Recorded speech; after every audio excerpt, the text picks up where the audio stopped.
Hello everyone and welcome back to Crosses Gaming. Today we are taking a look at Deus Ex Breach. This free-to-play first-person shooter is an interesting addition to the Deus Ex franchise, expanding on the Deus Ex universe, providing essentially a puzzle game grafted on top of your usual first-person shooter. You can get it off Steam for a whopping zero money. First of all, this really is not a standard release at all.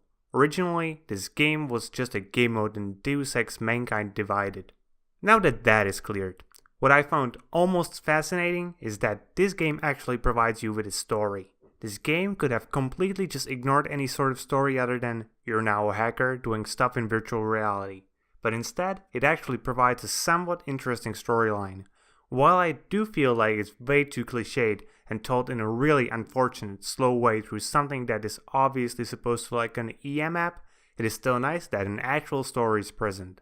And the story is based around a group of hackers calling themselves Rippers, who are hacking into the most encrypted and heavily protected servers around the world, trying to extract valuable information belonging to the largest of corporations. The data you extract out of these servers, at least story-wise, are the most hidden secrets of these corporations, and as you can imagine, there are a lot of these. So, as I said, the story is really cliched. But what can you do? When it comes down to how the game looks, it is no surprise that in terms of the details, the game looks very good. The technologies it has at its disposal are very impressive, but on the other hand, the actual graphical style the game has is very questionable. I personally don't mind it, it's very simplistic and uses a lot of contrast of color very heavily. To be completely honest, I even sorta like it. But at the same time, I do have issues with it. Mostly they come in the fact that when you first jump into the game, especially if you haven't played a Deus Ex Mankind Divided the same way I didn't, there is just too much stuff on screen. And this doesn't really improve once you get further into the game. There is just more and more things clumping up your screen. Perhaps this isn't such a big issue if you are used to it from the original game, but for a person who just downloads this without playing, well, it's just too much.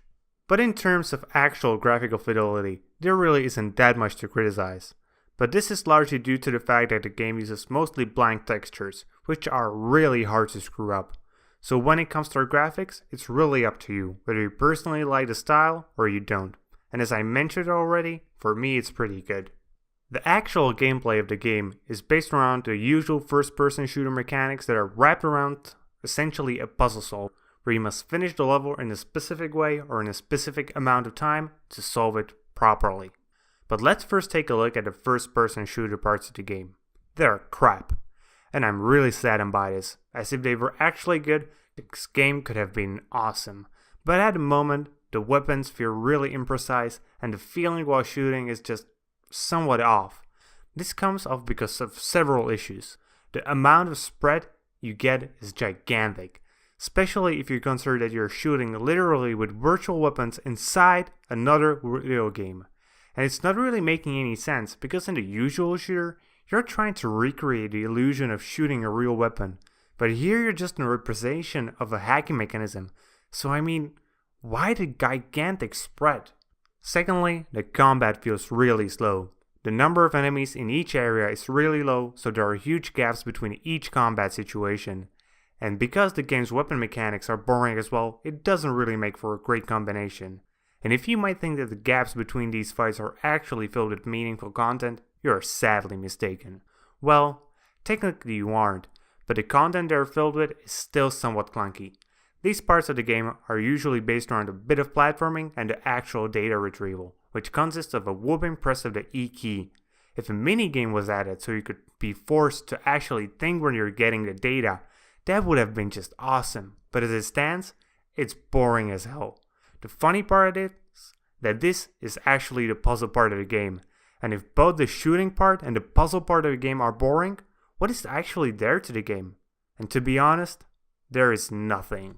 And to top it all off, since this is a free-to-play game, it also includes microtransactions. And you might now be asking yourselves, what exactly does this game even offer in terms of microtransactions? Is it cosmetics?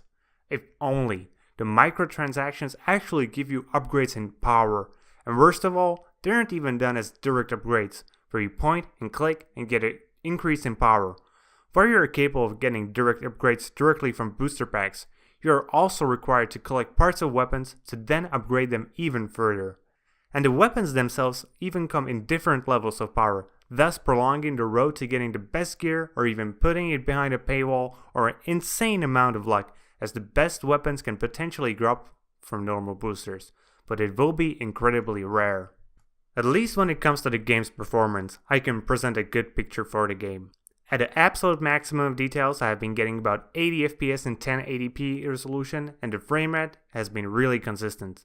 Though, when I first tried the game using DirectX 12, I have been getting much worse results, but not really in terms of the actual frame rate, but the game has been stuttering a lot, causing it to be almost unplayable.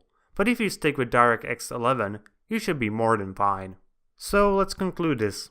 While the game isn't really bad in any sense of the word, technically, it's a good game, the mechanics work, at a technical level the game is an awesome piece of software, but at the same time, all the mechanics are really boring. The gunplay is imprecise, slow, and without much impact. The puzzle parts on the game aren't really puzzly at all. They're just about running through the level as fast as possible, trying to find the quickest path, or just being patient in those levels that aren't about speed, but avoiding enemies. And that doesn't really require much thinking power at all. This game only lacks that it's a free game. So it's probably a good idea just to try it out if you don't have anything to play at the moment. There always is a chance that the game will actually be up your alley. Well, that's it for today, guys. Hope you enjoyed the video, and if you did, please consider liking and subscribing or commenting. And if you didn't like it, well, dislike it. See you all later with more gaming content.